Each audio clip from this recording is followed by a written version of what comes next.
Welcome back, viewers at home. You're certainly joining us for an amazing and quite insightful conversation and looking at SADC Malaria Day, which is being observed on the 6th of November annually. And Ronald Abvajee, our wellness expert, joins us tonight to discuss the importance of raising awareness about malaria, a significant health challenge in the Southern African region. And we're here to promote prevention strategies and encourage community involvement in us combating malaria and also preventing it at that. Ronald, good evening, and Jazakallah so much for joining us tonight. Afwan, it's always good to be with you. Now, let's start with looking at SADC's Malaria Day. We're seeing that annually it's commemorated, but my question to you tonight is, how exactly does this day contribute to the overall goal of truly eliminating malaria in the region? You know, when we look at this period and the timing, you ask yourself, is it planned or is it just coincidental? Yeah. And if you look at it, it's really about highlighting and amplifying awareness, especially as this is the Southern Africa, or the SADC region's increase of transmission during this period. Because remember, it is summer, it's warmer, in certain areas where it is very moist. In South Africa, we look at northern KZN and Mpumalanga, Limpopo. We look at our borders, etc. Transmission of malaria increases during this period. So it's actually a call to awareness and it's a call to prevention. And looking at that, what are some of the most effective strategies for preventing and also controlling malaria, especially in those high-risk regions? So if you look at malaria, we need to understand what is it and where does it come from? And why is it something that we are so concerned about during this period? Well, firstly, we know that it is a parasitic disease. So Plasmodium parasite, there's different types of malaria, but it's the main one that we look at. We know that it's also spread by the female Anopheles mosquito. And did you know that the mosquito is so silent that you rarely hear it coming, right? And then not every mosquito then spreads malaria, right? Yeah. And it's only the female Anopheles, and they're the ones that transmit malaria to humans. And then, of course, we look at what does it mean to us. We know that it links into diarrhea, vomiting. It's a serious medical condition. In South Africa alone in 2023, the documented statistics of malaria was just under 9,800. And of those, 106 died. So it's a condition that affects lives. And this is why we're creating this awareness. And when we look at the prevention mechanisms or what the SADC region is doing and globally, we know that it's vector methods that work in treating malaria or preventing malaria. One, we're looking at insecticide-treated nets. Those nets that cover you when you're sleeping, because I'm out for the count and it's rare that I hear a mosquito buzzing to come and bite me. I realize the next day. Then you look at it from a perspective of indoor residual spraying. So spraying indoors with insecticide spray that, of course, will eliminate the mosquito or minimize the mosquito coming to, have a bit of a taste on your skin. And then finally, we also know that it's about prevention if you are traveling to those areas, but also about getting treatment and medication as quickly as possible if you have been bitten, and especially with children. And it's maintaining and driving the children vaccine campaigns for malaria. That's not negotiable because that's a real big prevention strategy. Now, Ronald, you mentioned something that really had my hairs up to say 160 died out of the 9,000 reported cases. 106. 106. Oh, my bad. 106. And looking at that, what would you say is the main cause of death when it comes to someone who's infected with malaria? Is this lack of treatment or lack of awareness? What exactly is the contributing factor? I think it's a disease that when you get it, you look at the signs and symptoms, and if you have a runny tummy, diarrhea, fatigue, and all those other, symptoms that come along with it, you could associate those with either, I'm stressed, maybe I ate something, it'll pass. And then you delay treatment, and then the delaying of treatment, especially when we look at the border regions or outlying areas, people then, of course, negate the signs and symptoms, which leads to the fact that, yes, people die from malaria. And if you have a compromised immune system, you're at a higher risk. So these are the things we have to look out for. And also, as responsible citizens, we need to be very aware of still water, especially when we're outside, especially during this season, because that's where the mosquitoes breed. Okay, now you're scaring me because this weekend, literally, I was around this other area and there was like a swarm. And now I'm just like, oh, I hope nothing bit me. Because I've been itching, so I don't know. Hey, I don't know why you're Anyways, itching, but with the mosquito, if you do get bitten, you'll get that little bit of a bump on then. That itch. yes, All right, yes. so my suggestion would be is monitor any signs and symptoms. Like I said to you, it's a parasitic condition. Yeah. Doesn't necessarily mean that parasite could sit dormant. That parasite could not multiply, which could lead to malaria.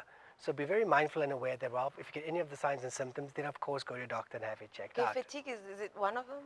Fatigue? Haven't you been fatigued for a while now? No, like ever since this It's weekend, I've one. been so tired, and I'm like, it's a weekend babblers. I'm thinking, Ah. yeah, I am thinking. That's one of many. So when you look at, there's about 7 or 8 different symptoms that we look at. Oh, Lack of okay. appetite, diarrhea, fatigue is a big one as well. You know, there's a bunch of them. So it's not about having one out of so many. It's Yeah. about having a lot out of so many. But if it is concerning you, what I always tell everybody is just go and have it checked out. What's stopping you? Certainly going to get it checked out. But just moving along with our conversation, you mentioned something around us as a collective coming together and playing our role in terms of raising awareness and preventing malaria.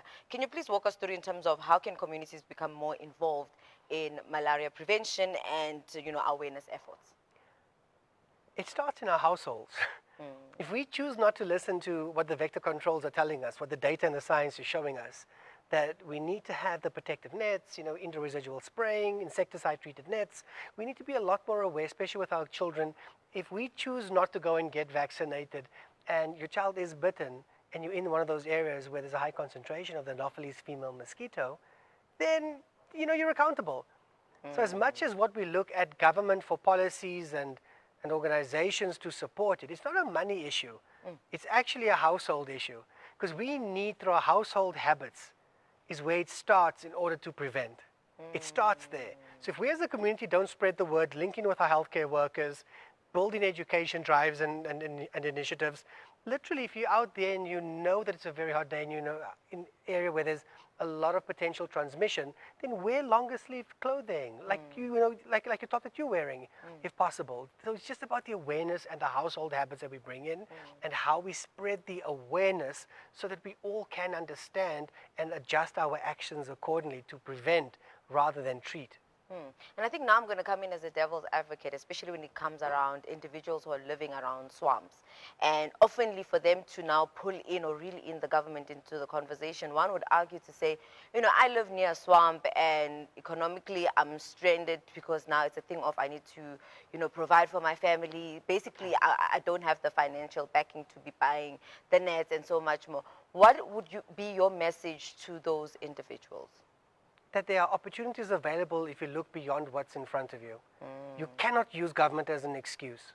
We know that there are issues within government, and for me, when I look at all the governments that are in SADC, for example, this is what we're highlighting this awareness period on, is that it's not about putting more money in, it's about creating coordinated initiatives and coordinated campaigns, coordinated programs, because that way we can support those. And there's so much money that has come in from Bill Gates, from his foundation, to try to eliminate malaria in providing nets. So it's not necessarily going to cost you if you just step up and say, hey, where can I get support and help?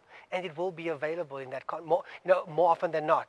So the nets become available in these high-risk areas. We know that medication is available in the clinics, and we know that there are organizations outside of government that support.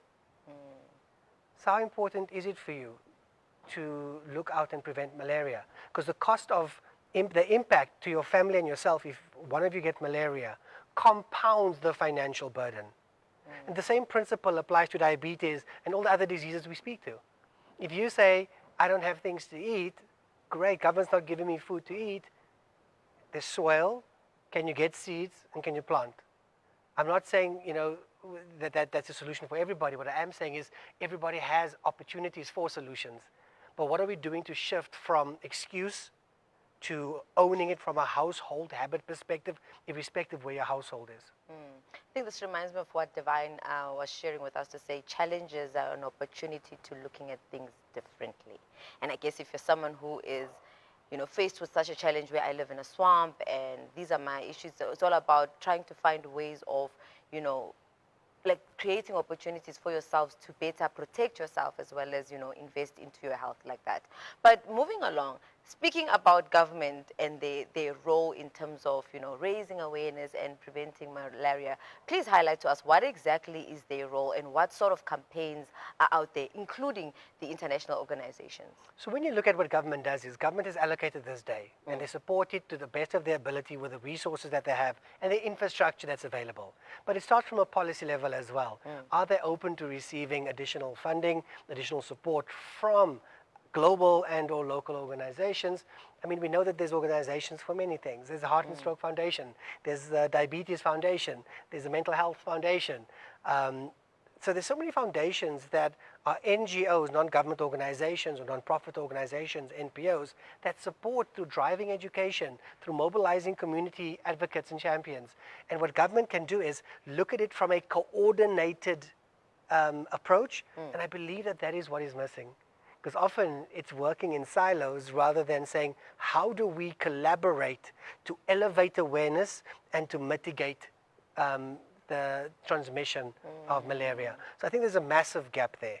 But I also think that when we look at what the World Health Organization is doing, they are advocates and championing funding and funders in private sectors to come in and support these high-risk areas. And Africa is one of the high-risk areas, with Africa reporting over 90% of the deaths globally from malaria.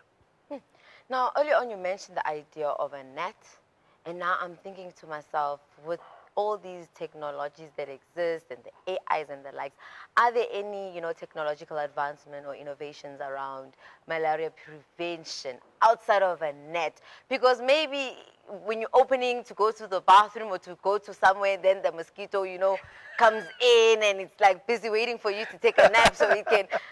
Possibilities are there, they're numerous. Yeah. So are there any technological advancement or innovations? Definitely so. We know that there's genomic studies happening to look at the genome of the Anopheles female mosquito, to look at how do we, really treat it from a gene level. We also know that the insecticides, and yes, I spoke about insecticide-treated nets and indoor residual spraying. The vector control works best, and that's what vector control is. You're managing the spread thereof. Yeah. And the insecticides are becoming a lot more eco-friendly, but also a lot more robust in, really, targeting the Anopheles female mosquito. And then we look at it from that perspective, but we also know that the education is being amplified in a unique way with social media, with AI and so forth, to really let it resonate, especially with the younger generation, to understand.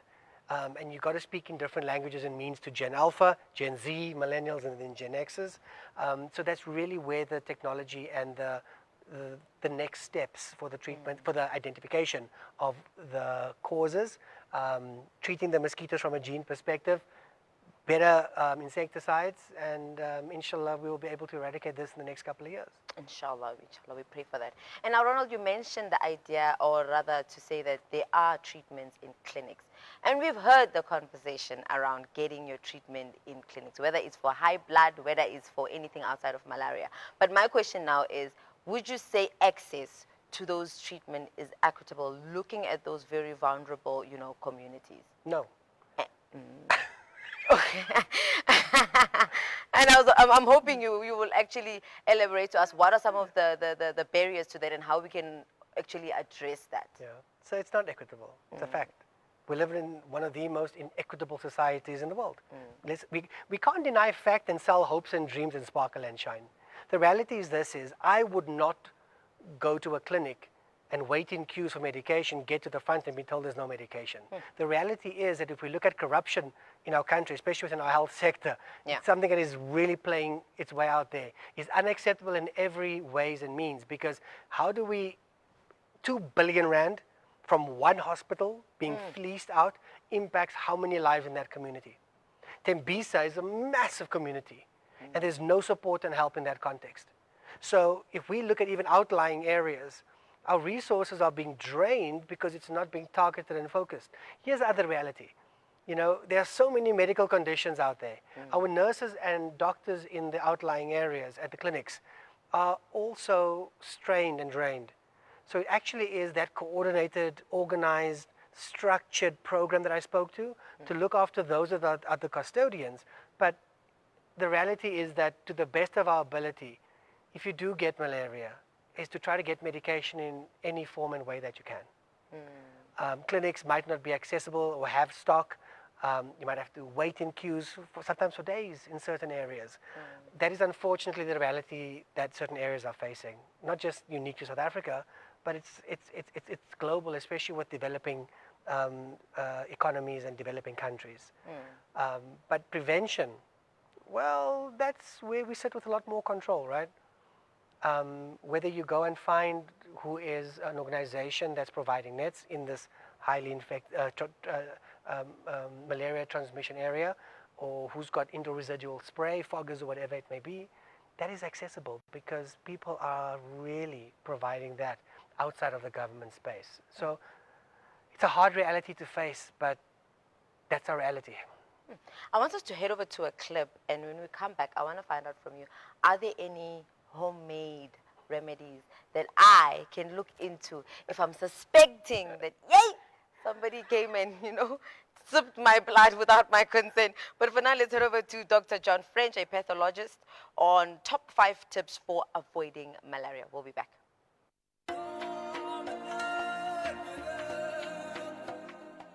Is awareness of risk and taking the necessary precautions. B is preventing mosquito bites. C is using effective chemoprophylaxis, in other words, drugs to prevent malaria where it's appropriate. D is early detection and diagnosis if someone gets ill. And E is effective treatment. So if those ABCs are followed, people should be safe, and if they get malaria, they should be readily treated and recover quickly.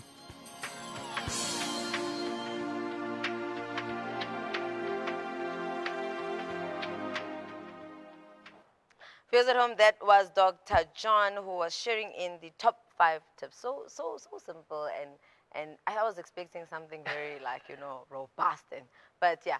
But Ronald, coming back to that, are there any home remedies for one to consider if they suspect that, I think I might be, suffering from malaria? Well, the thing is that with the variety of symptoms that's out there, you might be experiencing a few. So it actually boils down to symptomatic treatment at that point at home.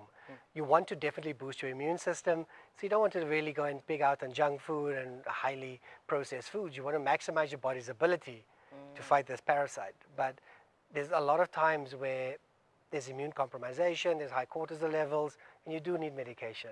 So I always say, whether it's uhai, whether it's shugella, whether it is mkaba, whether it is malaria, you need to know what you're dealing with because you cannot manage what you don't know.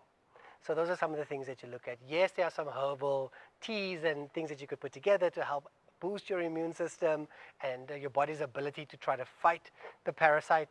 But these are things that I wouldn't rely on fully. I'm the kind of person where I want to know what I'm dealing with and let me go and handle it. Certainly. And now looking at the fact that on the 6th of November, we will be commemorating SADC's Malaria Day.